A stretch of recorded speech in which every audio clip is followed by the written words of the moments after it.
अयोध्या के भव्य राम मंदिर में चंदे और चढ़ावे को लेकर उत्तर प्रदेश की सियासत में एक बार फिर से भूचाल आ गया। दरअसल बात करें तो समाजवादी पार्टी के राष्ट्रीय अध्यक्ष अखिलेश यादव ने मंदिर ट्रस्ट और बीजेपी सरकार पर चंदे की हेराफेरी का गंभीर आरोप लगाया। तो वहीं दूसरी तरफ विपक्ष के इन हमलों पर मुख्यमंत्री योगी आदित्यनाथ ने बेहद कड़ा और स्पष्ट जवाब रुख जो है वो अपनाते हुए कहा कि राम के नाम पर लूट मचाने वालों को नहीं बख्शा जाएगा। रिपोर्ट देखिए।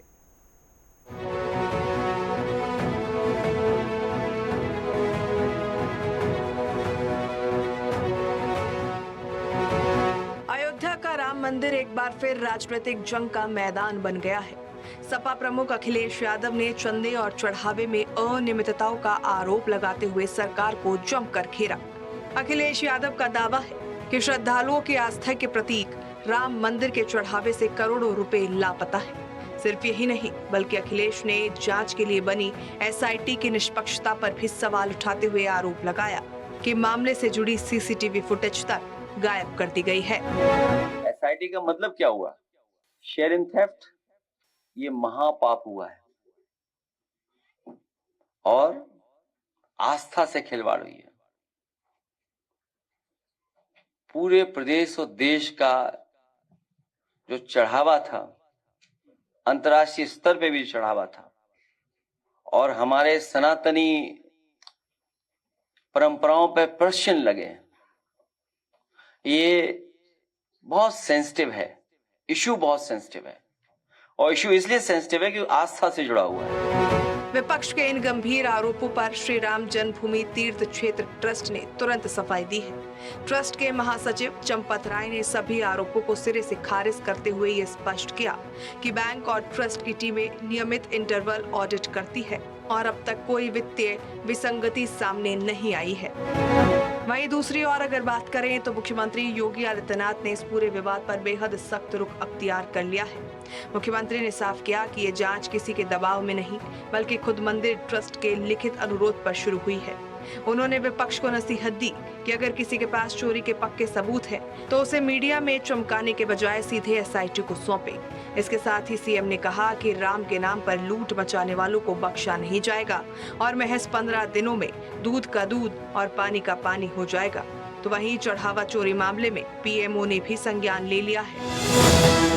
मैं सभी से इस बारे में अनुरोध करूंगा,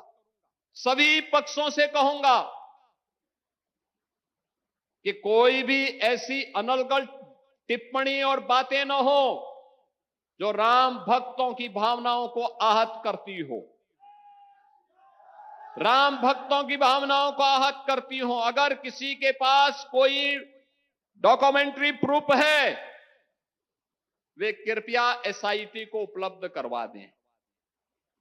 एसआईटी को दे दें, एसआईटी जांच करके देगी। इस पूरे विवाद में मुख्यमंत्री योगी आदित्यनाथ ने विपक्ष को उनके इतिहास की याद दिलाते हुए करारा हमला बोला। सीएम ने दो टूक कहा कि जो लोग कभी राम भक्तों पर गोलियां चलवाते थे और अदालतों में मंदिर निर्माण को रुकवाने का प्रयास किया करते थे, वो आज पारदर्शिता पर उपदेश दे रहे हैं। योगी सरकार की मंशा साफ है, करोड़ों हिंदुओं की आस्था के केंद्र को बदनाम करने की किसी भी कोशिश को बर्दाश्त नहीं किया जाएगा। सरकार ने ये स्पष्ट संदेश दे दिया है कि अगर कोई वित्तीय गड़बड़ी हुई है तो अपराधी सीधे सलाखों के पीछे जाएगा और अगर ये सिर्फ सियासी प्रोपेगेंडा है तो वो भी 15 दिनों के भीतर बेनकाब हो जाएगा।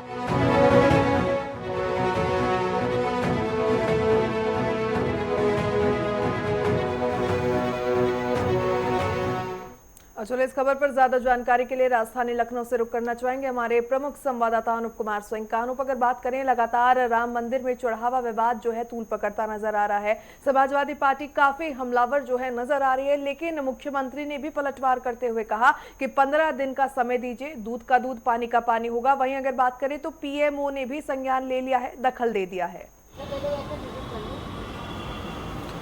देखिए, अब अयोध्या का मंदिर एक बार फिर से राजनीति का अखाड़ा बन चुका है। हालांकि आरोप प्रत्यारोप का दौर इस वक्त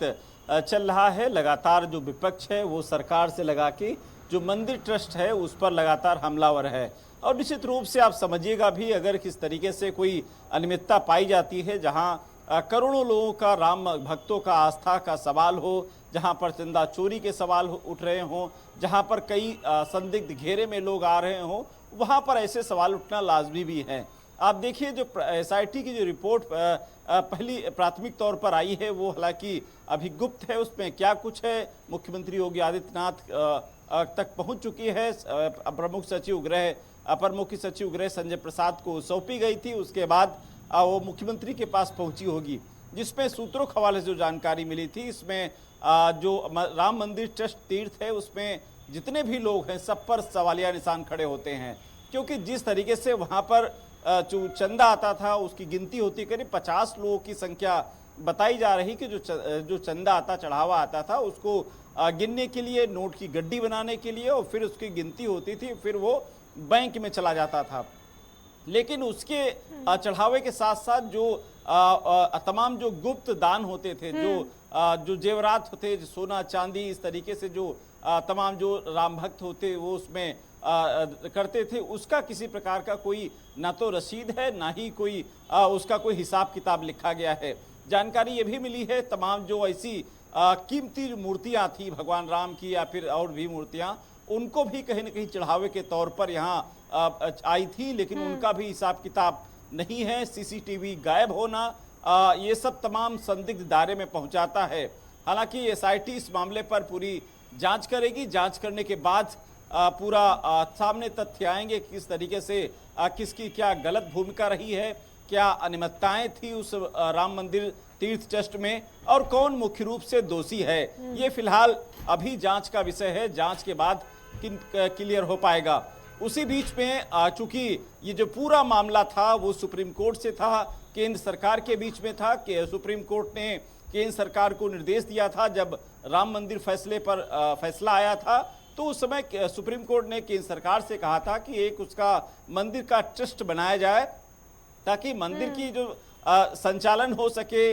ये सब चीज़ों को लेकर के। तो कुल मिला के अब उस ट्रस्ट पर सवाल उठे हैं, उस ट्रस्ट पर अनियमितताएं के सवाल उठे हैं, तो निश्चित रूप से अब उस पूरी जो एसआईटी की रिपोर्ट लगातार एसआईटी की जांच के ऊपर क्या कुछ जो है रिपोर्ट पेश हुई है, सबकी नजरें बनी हुई थी, और 15 दिन का समय जो है सीएम योगी ने मांगा था। एक हफ्ता बीत जाने के बाद जब एसआईटी की रिपोर्ट सामने आई तो कई चौंकाने वाले जो है खुलासा हुआ है। और चलिए इसी खबर पर और ज्यादा जानकारी के लिए हमारे ब्यूरो चीफ अयोध्या मंडल से प्रशांत शुक्ला भी जुड़ चुके हैं, उनका रुख करना चाहेंगे। प्रशांत, अगर बात करें, लगातार आरोप प्रत्यारोप का दौर जो है राम मंदिर चंदा विवाद को लेकर देखा जा रहा है। समाजवादी पार्टी जो है काफी हमलावर नजर आई है, और हमला इतना तीव्र था कि खुद मंदिर के महंत चंपत राय को मैदान में उतरना पड़ा। उन्होंने सिरे से खारिज किए हैं तमाम दावे जो समाजवादी पार्टी ने किए हैं। जी बिल्कुल, देखिए प्रगति जी अगर बता दें, जिस तरीके आरोप प्रत्यारोप श्री राम जन्मभूमि तीर्थ ट्रस्ट के दान पेटी से पैसा गायब होने की, दान से गायब होने की बातें निकल के आई, उसमें कहीं ना कहीं जिस तरीके आरोप प्रत्यारोप शुरू हुआ तो वही पूर्व मुख्यमंत्री अखिलेश यादव ने पहले इसको अपने एक्स अकाउंट पर ट्वीट किया, जिसको लेकर कई अन्य लोग भी, चाहे राज्यसभा सांसद संजय सिंह हो और कई अन्य लोग भी जो है उस पर तुरंत के तुरंत तीखा सवाल करना शुरू कर दिए, क्योंकि कहीं ना कहीं जो 500 वर्षों का इंतजार था भव्य राम मंदिर बनकर तैयार होने का, राम मंदिर बनकर तैयार हुआ। उसी प्रकार जिस तरीके लोग अपने आस्था पूर्वक प्रतिदिन लाखों संख्या में श्रद्धालु दर्शन करते आते हैं, और जिस तरीके जिसकी जो आस्था है उसी प्रति अपना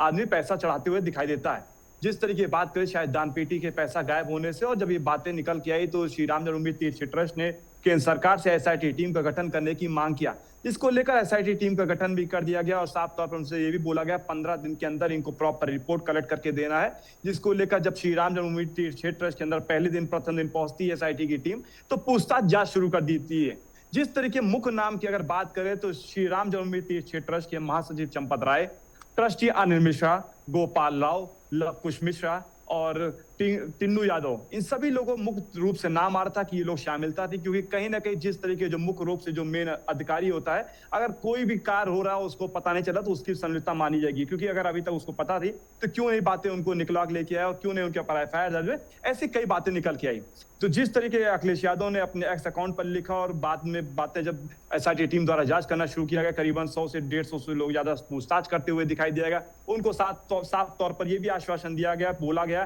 कि वो राम मंदिर अयोध्या से बाहर नहीं जाएंगे जब तक उनसे पूरी प्रॉपर पूछताछ नहीं होती है। जिस तरीके उनसे सभी से पूछताछ की गई और एसआईटी टीम द्वारा जब प्री रिपोर्ट एक हफ्ते बाद देनी थी, वो कल कहीं ना कहीं होम एसीएस जो संजय प्रसाद है उनको देते हुए दिखाई दिए, जिसमें करीबन बताया गया सूत्रों से कि 7 से 8 पेन ड्राइव और प्रॉपर एप्लीकेशन जो रिपोर्ट थी वो सौंपते हुए दिखाई दिए। उसको देखते किस तरीके की रिपोर्ट सौंपी गई है, क्या उसमें क्या क्या कारण है बताया गया है, किस तरीके से दानपेटी से पैसा गायब हुआ है, सीसीटीवी कैमरे किस तरीके की निगरानी की है, पूछताछ जो किया गया, कौन कौन अन्य लोग उसमें शामिल था, क्योंकि कहीं ना कहीं जिस तरीके दानपेटी से पैसा गायब हो रहा था करीबन 40 से 50 लोग उसमें शामिल रहते थे, चाहे एसबीआई बैंक के कर्मचारी हो, चाहे श्री राम जन्मभूमि तीर्थ क्षेत्र ट्रस्ट के जो कर्मचारी उसमें लगाए गए थे। वही दानपेटी से जब वहां पैसा निकाला जाता था एक अलग कमरे में रखा जाता था, उसके दूसरे कमरे में कैशियर मशीन, कैश मशीन, गिनती काउंटिंग मशीन रखी थी, उसमें गिनती होती थी और ऊपर कैमरे लगे थे। पर कहीं ना कहीं जो लोग पहले कार्य करने वाले लोग थे उनका साफ तौर पर अन्य मीडिया पे आके वो कहीं ना कहीं डिबेट में और बातें निकल के ये भी है कि जो बिल्कुल सीसीटीवी प्रशांत, अगर कैमरे बात करें तो लगातार ये मामला जो है काफी गंभीर होता नजर आ रहा है। हालांकि पीएमओ ने भी संज्ञान ले लिया है। अब देखने वाली बात ये होगी कि 2 हफ्तों के बाद यानी 15 दिन जब कंप्लीट हो जाएंगे तब एसआईटी की जांच में क्या कुछ रिजल्ट निकल कर सामने आएगा। बहरहाल अनूप और प्रशांत, आप दोनों का बहुत बहुत धन्यवाद तमाम जानकारियों के लिए।